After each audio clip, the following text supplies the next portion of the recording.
вітанне ўсім слухачам і гледачам Еўрарадыё. Мы ў жывым эфіры. Гэта праграма «Молоток», наш сумесны праект з крауд-платформай mola.mola.by. У студыі Павел Свярдлоў. Сёння мы размаўляем, як у студыі, это я па інерцыі нешта сказаў, таму што мы, як заўжды, знаходзімся ў хатняй ізаляцыі, як і апошнія пару месяцаў, і сёння мы размаўляем пра ретрит, пра медытацыю, пра тое, наколькі гэта актуальна ў Беларусі. Наша госця Таццяна Мурашка. Прывітанне, Таццяна. Так, і зноў мы вас, Таццяна, то чуем, то не чуем. Гэта дзіўна. Але, тым не менш, спадзяюся, што ўсё будзе добра. Вось, сэнс у тым, што Таццяна пачала на сайце Мола крауд-кампанію па зборы сродкаў на цэнтр медытацыі. Ці патрэбны ў Беларусі такі цэнтр? Вось гэта сёння будзем абмяркоўваць. Можа, Беларусі ўсё сваё жыццё праводзіць у медытацыі, таму што з'яўляюцца памяркоўнай нацыяй. Вось гэтыя пытанні нас сёння будуць цікавіць. Спадзяюся, што Таццяна дапаможа нам на іх адказаць.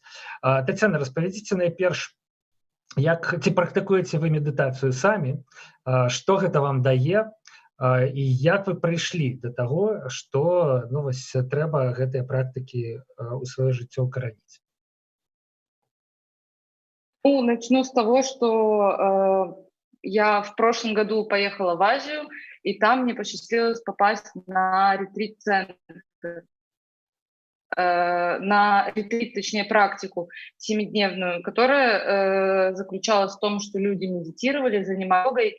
Основное правило этого центра была полная тишина, то есть нам нельзя было разговаривать. Мы вставали в 5 утра, медитировали 11 часов в день и ложились спать. Это если очень грубо говоря. И поначалу для меня это было очень сложно. Я давно слышала про это, не понимала, зачем это делать. В принципе, как, наверное, многие люди не знают, для чего это нужно. Но потом я пришла к тому, что мои мысли начали как-то успокаиваться, что ли, на 3-й день, на 4-й. У меня пропала паника, на 5-й день совсем мое какое-то восприятие поменялось. И через 7 дней, когда оно закончилось, я поняла, что я не поменялась, конечно же, потому что я была в путешествии, я поехала дальше, и это как будто впечатление все отошло на второй план. Но при всем при этом мне это запало в голову, запало в душу, и после этого ретрита я сама начала заниматься йогой, начала медитировать. Вот. На какое-то время я об этом забыла, и вот буквально осенью прошлого года, получается, 2019 года, я опять пришла к мысли о том, что вот мне не хватает чего-то такого, я опять не могла объяснить себе чего. И поняла, что вот эта медитация, вот это спокойствие приносило мне именно то самое состояние умиротворения. Да? У меня были какие-то, я не знаю, нервные срывы, какие-то переживания по поводу работы, какие-то переживания по поводу жизни, какие-то экзистенциальные вопросы и так далее. И вот благодаря медитации, я ее тоже практикую, и йогу я практикую сейчас, и преподаю йогу, благодаря всему этому я поняла, что мне как-то стало проще жить, что ли. Это очень громко звучит, да, но мне стало проще справляться со своими вопросами, мне стало проще успокаивать себя и стало проще настраивать себя на какие-то вещи в жизни. Таццяна, медытацыя і йога, як яны суадносяцца паміж сабой? Я так разумею, што йогу найхутчэй вы практыкавалі і раней, а да медытацыі, атрымліваецца, прыйшлі толькі год таму. Вось як гэта ўжываецца? Бо мне здаецца, што у такой масавай свядомасці медытацыя і йога — это нешта адно і тое ж. Нет, они, естественно, взаимосвязаны друг с другом. Можно заниматься только йогой, можно заниматься только медитацией, но если это вместе, это как комбо, да, в каком-то смысле. Медитация — это духовная практика, она позволяет успокоить ум, она позволяет немножко отключить вот этот внутренний диалог, да. То есть попробуйте я, не знаю, не думать минуту, вообще ни о чем. Это невозможно, потому что у нас все время какие-то мысли приходят. Да? Медитация помогает тем, что она позволяет не сразу, далеко не сразу, но со временем она позволяет отключить вот эти мысли, вот эти тревожные моменты, вот эти прокручивания ситуаций, то, что было, то, что будет, как, что, почему. она помогает вот, просто успокоиться, выдохнуть не буквально, а в переносном смысле. Йога, она способствует больше, это больше физическая практика, да, но она тоже направлена на духовное развитие в том числе, на успокоение. То есть если мы и медитируем, и практикуем йогу, получается, что мы и физически себя успокаиваем, потому что в медитации, на самом деле, помимо того, чтобы не думать, попробуйте час просидеть в одном и том же положении. Йога помогает в этом. Вы, скажем так, тренируете свое тело, подготавливаете его к тому, чтобы у вас получалось медитировать, чтобы вы не отвлекались на то, что у вас чешется спина или затекла, там, не знаю, рука, или шею замкнула. Такого не должно вообще возникать во время медитации со временем. Поэтому идеальный расклад, когда вы сразу начинаете заниматься йогой, э, вы Ну, как бы гаворка ідзе пра падрыхтоўку свайго цела. Дарэчы, я думаю, што это вельмі карысныя навыкі па нашым часе. Калі ты можаш не звяртаць увагу на тое, што ў цябе, напрыклад, чэшацца нос, вось усе ж кажуць, што нельга зараз кратаць твар пальцамі, калі ты на вуліцы, да, да. і вочы, і ўсё астатняе. Вось, і тут ты валодаеш сабой настолькі, каб не рабіць гэта, я не ведаю, не заўважаць гэта, Улице. Идете вы по улице, нет у вас маски, зачесался нос, остановились, задумались, глубокий вдох, выдох, все, нос не чешется. Гэта Что-то так вроде працуе этого. рэальна. Ну, не совсем, но если уж очень постараться, то Мгм. можно и в космос полететь. Ці, як вы думаеце, ці заўжды йога мусіць папярэднічаць медытацыі? Бо ну, гэта пытанне з шэрагу, вось ці магу я заўтра, я не ведаю, запісацца у групу па медытацыі, ну і калі ісці бліжэй да тэмы нашай размовы, калі будзе створаны цэнтр медытацыі, ну ці зможа чалавек з вуліцы прыйсці і нешта ўжо адразу пачаць? Як вы думаеце? Не значит, да, что вам нужно быть профессионалом, готовиться к этому год, полгода или еще какое-то время. Человек с улицы может перейти, человеку с улицы будет просто немножко сложнее. Ретрит-центр как раз-таки, про который к которому мы подводим, да, который мне бы хотелось открыть, он как раз-таки направлен на то, чтобы люди, абсолютно любые люди, с любой подготовкой, и физической, и духовной, они могли прийти и начать это делать. У нас планируются ретриты двухдневные. Понятно, что за 2 дня вы ничего сильно не поменяете, но это как подготовка, да, это что-то вроде ознакомления.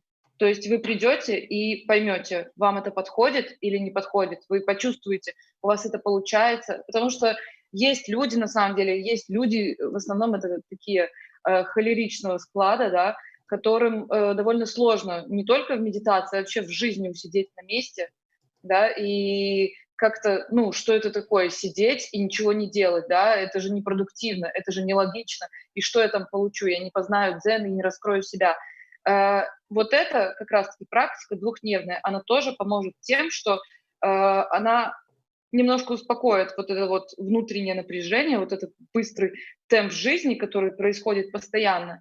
И это не значит, что вы вернетесь к этому. И это не значит, что вы не вернетесь к этому. Вы просто попробуйте и поймете, и сравните ощущения до и после.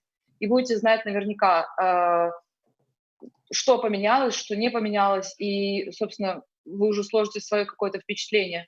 Потому что, да, у нашей страны есть различные предубеждения о вещах, с которыми они не очень хорошо знакомы. Ну и вот медитация, йоги и вот это все. Я когда начала эту кампанию, получала немного, но получала комментарии о том, что я там сектантка или буддистка, да, или я там какую-то новую религию пытаюсь исповедовать. Нет, это, если совсем грубо таким, очень угловатым языком сказать, медитация, ретрит-центр — это место, в котором вы просто успокоитесь.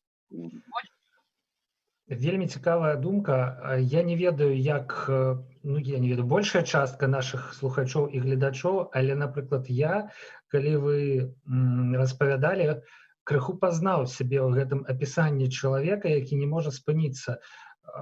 Нават працоўны дзень скончыўся, але нельга вось так вось проста ўстаць за стола. Ну, я не ведаю, можа, людзі могуць іншыя так зрабіць. Але калі меркаваць па мне, я больш нікога не ведаю знутры, да, то я не магу вось так вось стаць і я не ведаю пайсці адпачываць, глядзець фільм і гэтак далей. Ці трэба нейкая вельмі сур'ёзная нагода, каб яна мяне адарвала ад гэтых думак. Але пасля гэтых думак могуць вярнуцца, напрыклад, перад сном і гэтак далей. Медытацыя, яна як бы дапамагае пераключыцца, калі я вас добра зразумеў.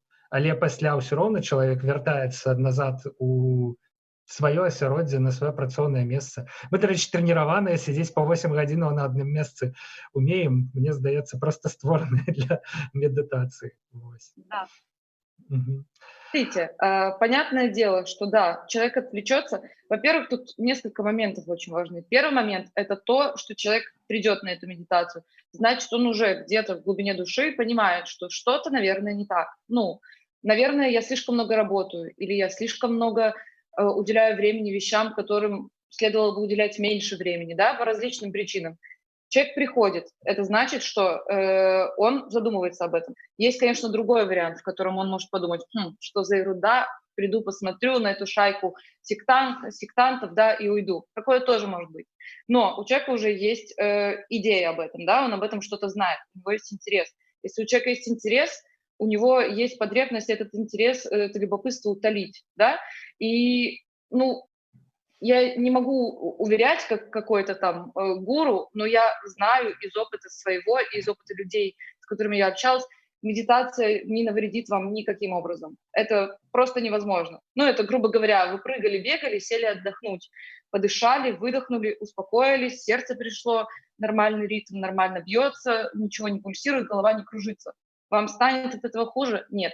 То же самое с медитацией, вам станет только лучше. Дальше, вот возвращаясь к вашему вопросу, да, последнему, вы возвращаетесь на работу, домой, не знаю, в семью с 10 детьми, да, этот сумасшедший дом снова начинается.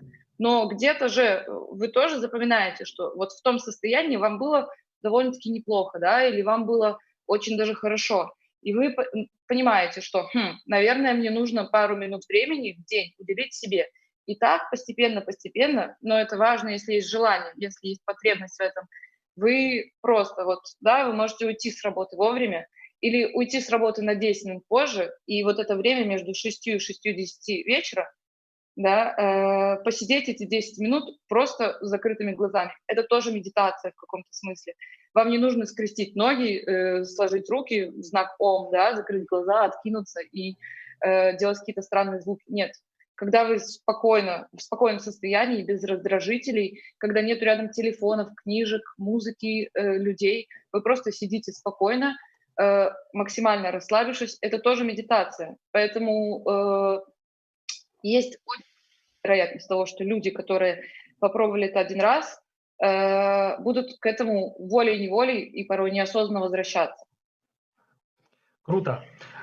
Давайте звернемся да абмеркавання крауд-кампаніі. Цэнтр медытацыі вялікая, мне здаецца, ну, я не ведаю, вялікая мэта, ледзь не мара. Вось зараз паглядзім на тое, як выглядае гэтая крауд-кампанія на сайце mola.by. Дарэчы, што добра, вельмі падрабязна ўсё распісана, і як усё гэта пачыналася, і што такое рэтрыт. То бок людзі, якіх Тацяна заклікае ахвяраваць грошы на цэнтры медытацыі, яны будуць добра разумець, пра што ідзе гаворка і на што ўвогуле мусіць атрымацца пад канец. Але вось у мяне такое пытанне. Усяго 285 рублёў сабрана з 20 тысяч, якія вы хочаце сабраць. Пытанне нават два. Першае, 20 тысяч суперамбітная мара для крауд-кампаній. У Беларусі ў вельмі рэдкіх выпадках крауд-кампаніі збіраюць такія вялікія грошы. Ну вось зараз, калі усе спрабуюць дапамагчы медыкам, можа гаворка ісці пра такія сумы. Вось, на што вы збіраеце патраціць столькі грошай? Першае пытанне. І другое, чаму ўсё ж такі пакуль, на вашу думку, людзі неактыўна ідуць у гэтую крауд-кампанію і ахвяравалі пакуль што толькі 1%, крыху больш, амаль 1,5% ад таго, што трэба сабраць? отвечая на первый вопрос, на что собираются деньги, очевидно, на ретрит-центр. Но смотрите, ретрит-центр это что? Это место, в котором люди будут должны чувствовать себя комфортно, да. В этом месте должно быть чисто, должно быть спокойно, должно быть уютно. Там должны быть спальные места, там должна быть прилегающая территория, вокруг которой нету людей. Там должно быть место, на котором можно медитировать и на улице, и внутри. Там должны быть коврики для йоги, там должны быть посуда для питания, там должны быть, ну, понимаете, в принципе, это все расписано, мне не Инфраструктура, хочется, так. да, мне не хочется очень сильно вдаваться в это. Плюс, конечно же, в идеале в дальнейшем хотелось бы привлекать каких-то людей, которые тоже будут какими-то своими, скажем так, гуру этого дела, которые тоже будут помогать привлекать и развивать наш центр. Вот, я понимаю, поверьте, я объективно понимаю, что это очень большая сумма. Но сделав все подсчеты, в принципе, такая она и выходит. Я знаю, что нужно очень сильное везение, чтобы эту сумму полностью собрать. Но сам факт того, что деньги каким-то образом собираются, плюс я дополню, мне вот недавно на днях написал мой друг, который живет в Индии, он сам индус. Он написал про то, что он прочитал, перевел это специально в Google переводчике, ему очень понравилась эта идея, и он просто выделил деньги, да, перевел их напрямую. Но дело в том, что на сайте переводить деньги можно только с белорусских карт. Это как бы вот есть такой небольшой мінус, если это можно. Так, зараз мы зноў паглядзім экран. Наўпрост вось тут і ёсць гэтае папярэджанне пра тое, што грошы можна пераводзіць толькі з беларускіх карт. Наколькі, дарэчы, можна разлічваць у такім праекце на дапамогу з-за мяжы? Я так разумею, што медытацыя — гэта справа абсалютна інтэрнацыянальная, людзі практыкуюць яе па ўсім свеце, але наколькі гэта плотная кам'юніці, ці ёсць там узаемападтрымка, ці можа, напрыклад, яна ў нейкіх іншых проста вымярэннях. Можна запрасіць у Беларусь валанцёраў, якія дапамогуць нешта будаваць і рамантаваць, адначасова медытуючы, але вось з грашыма ўсё ж такі так не атрымаецца, і з менавіта такой матэрыяльнай дапамогай, тое, што трэба адарваць ад сябе. Поняла. Значит, смотрите, всегда, когда есть какой-то план, да, что бы вы ни планировали в своей жизни, всегда должен быть план «Б». Всегда. Или даже «В». Вот у меня есть план и «Б», и «В».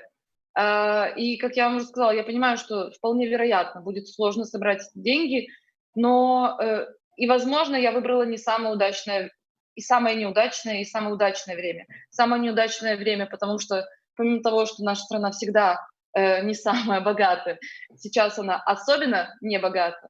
А во-вторых, потому что это почему неудачное? Удачное в том, что как раз-таки потому, что мы сейчас заточены вот в рамках нашей страны, люди начинают судорожно думать, что же им делать, куда же им отправиться, если не в Турцию в 5 звезд, если не в Египет 4 звезды, или если не в Индию на 4 месяца, да?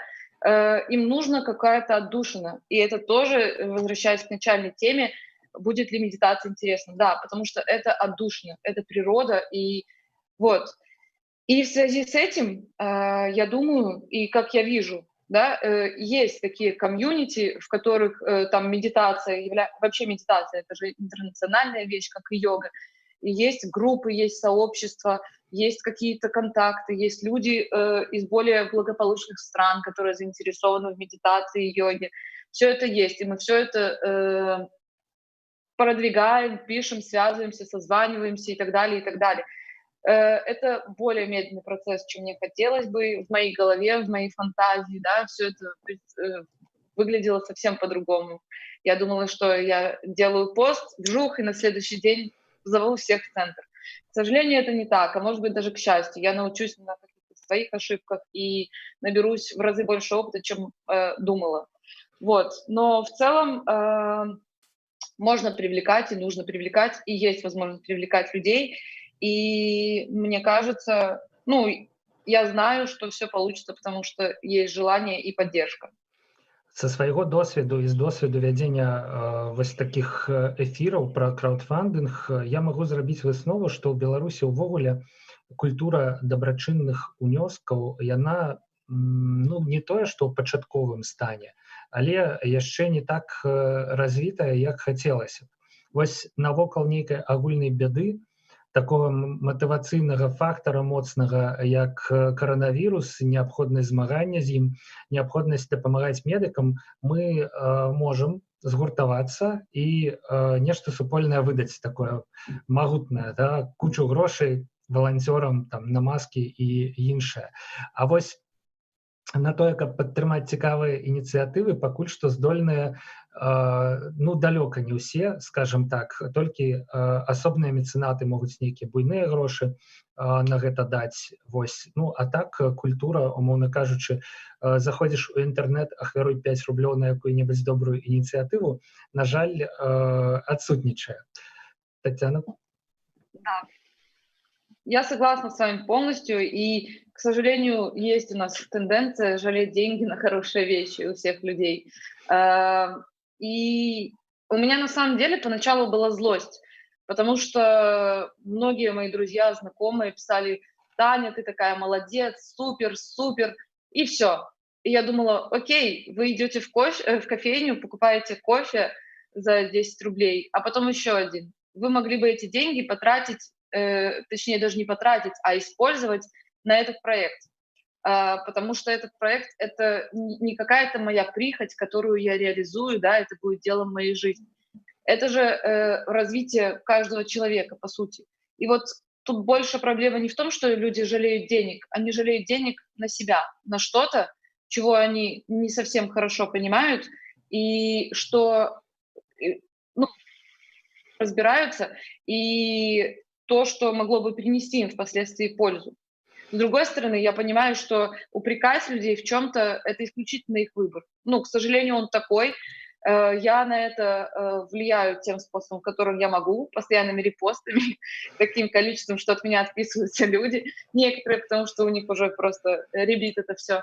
Вот. Но, конечно, было бы здорово, чтобы люди подумали о себе в первую очередь. Ну, то есть люди готовы давать деньги на маски, это здорово, я полностью поддерживаю это. Люди готовы поддерживать врачей, но как насчет того, чтобы поддержать себя хотя бы один раз? Ну, хотя бы один раз в длинной своей жизни. Ну, вось мне здаецца, што час для краўд-кампаній неспрыяльны таксама і таму, што шмат хто ахвяруе на дапамогу дактарам, і ў выніку людзі, як вы слушна, як мне здаецца, заўважылі, людзі ў Беларусі не тое, каб вельмі заможныя, і ўжо яны ў гэтым месяцы, напрыклад, ахвяравалі нейкую суму. Ужо проста, ну, напрыклад, выбар ідзе шмат у каго не паміж дадатковым кубкам кавы і ахвяраваннем, ну, а там, я не ведаю, паміж якімі-небудзь яйкамі, тварагом, там, чым-небудзь такім, без чаго ўсё ж такі жыццё будзе, ну, сапраўды менш комфортным паміж нечым базавым. Таму, але, наколькі я ведаю, на мола-мола краўд-кампаніі не абмежаваныя, і калі вось вся гэтая штука з каранавірусам скончыцца, ў прынцыпе, можна будзе працягваць звяртаць увагу людзей на гэтую кампанію, і ну, яны, магчыма, больш увагі змогуць надаць. Яшчэ одно чыста тэхнічнае пытанне. Вось у вас у краўд-кампаніі пазначана, што вы ўжо знайшлі хутар, які падыходзіць для таго, каб там арганізаваць цэнтр ёгі. Гэты хутар таксама трэба нейкім чынам, я не ведаю, выкупіць, ну, таму што это ўжо абсалютна іншая сума затрат. Ці якраз такі месца ўжо ёсць, і засталося толькі яго абсталяваць так, каб можна было прымаць там людзей, групы і займацца з імі. Ну і, дарэчы, мне цікава, прабачце, пакуль яшчэ вы не пачалі адказваць, дзе прыблізна хаця б, ну, рэгіён, да, дзе вы плануеце распачаць гэтую справу? Находится примерно в 70 километрах по Гродненской трассе, там дальше есть съезд. Ну, в среднем 70 километров, более-менее. Вот. Хутор... деньги из этой компании на хутор не нужны. Вот. Но над этим домом нужно очень много работ провести. Ну, и это тоже описано на Моломоле. Это и стены, и окна, это и пол, потому что там не все так радужно и хорошо. Там 2 этажа, и все это нужно... В общем, дел немало, скажем так. Вот. Но то, что вы сказали по поводу сбора средств дальше, да, что там закончится вот эта вот пандемия, и дальше, это можно, в принципе, рассматривать, но, с другой стороны, мне кажется, внимание уделяешь каким-то вещам, тем в дальнейшем они меньше актуальны становятся. Ну, то есть можно через год собирать деньги снова, но это уже будет неинтересно. Ну, то есть людям интересно наблюдать за процессом, за развитием каким-то, да, за успехом. Когда человек с нуля что-то начинает, движется, и тут бац, выстрелило, супер. А когда, допустим, я говорю, слушайте, дайте денег, люди, пожалуйста, помогите. И через год денег так и не стало, а я говорю, слушайте, а дайте денег. Ну, все пройдут мимо, никто даже не посмотрит на это. Поэтому в этом смысле мне кажется, что действовать по максимуму в любых возможных условиях нужно именно сейчас, не через год, и длится вся эта пандемия. Поэтому, ну, в принципе, я уже с разных сторон свой ответ обмусолила. Зразумела. Таццяна, ну, в прынцыпе, я думаю, у мяне апошняе пытанне засталося, але яно таксама абавязковае для такой праграмы.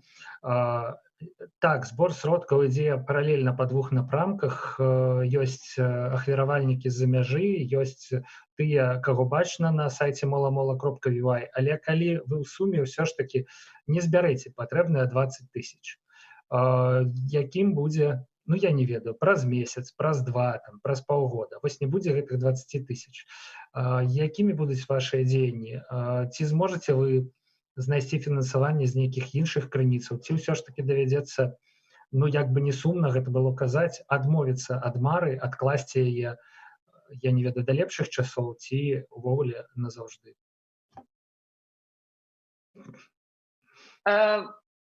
Вот откладывать свою мечту я точно не планирую. Мне кажется, я сама себе этого не прощу, это будет что-то вроде поражения. Мне бы так не хотелось легко сдаваться. И я вам уже говорила, что на любой случай должен быть план Б и В. Я попробую план Б.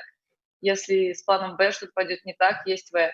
Ну и по поводу, которые мы насобираем, они в любом случае будут использованы и будут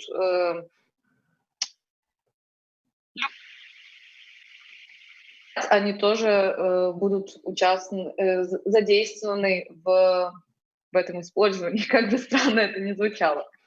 Ну, то бок, рэзюмуючы, йога-цэнтр усё роўна будзе, так ці інакш, раней ці пазней, і ўсе грошы, якія збяруцца падчас гэтай краўд-кампаніі, колькі б іх не было, яны спатрэбяцца і будуць пушчаныя на тое, каб адбудаваць яго, правесці яго, гэты дом у добры стан і экіпіраваць дзеля таго, каб там адкрылася вось гэта, я не ведаю, пляцоўка, прастора для рэтрыту. Так? Супер. Сябры, Да. думаю, што ўсе ўжо зразумелі, што праграма зараз скончыцца. На развітанне хочу сказаць, што, канешне, на Мола-Мола зараз на першым плане кампаніі па збору сродкаў для медыкаў, але калі вы націснеце на першай старонцы на ну, такую, я не ведаю, закладочку, да, бізнес, вы знойдзеце там кампаніі, прысвечаныя таму, як людзі хочуць адкрываць свае справы. І зараз першая кампанія, я не ведаю, ці гэта сартыроўка для мяне, ці проста так ёсць. Першая кампанія, якую мы там назіраем, гэта збор сродкаў на цэнтр медытацыі на прыродзе, збор сродкаў, які мы сёння абмяркоўвалі, які распачала Таццяна Мурашка. Спасылкі на гэтую краўд-кампанію вы таксама знойдзеце на сайце Еўрарады, а мы зараз змясцім іх пад трансляцыямі ў сацсетках, дзе гэты эфір, уласна кажучы, і адбыўся і меў месца. Таццяна, дзякуй вам за гэтую размову, дзякуй, што пагадзіліся распавесці пра свой досвед і пра сваю мару. Да пабачэння. Я баюся, што мы зараз вас не пачуем, таму што ёсць нейкі лаг, да, крыху адтэрміноўка, я не ведаю, секунды 2 ці 3, з чым яна звязаная, сказаць складана, з наладкамі тэлефона ці з яшчэ чым-небудзь, але я ведаю, што вы зараз з намі развіталіся, сказалі нам да пабачэння.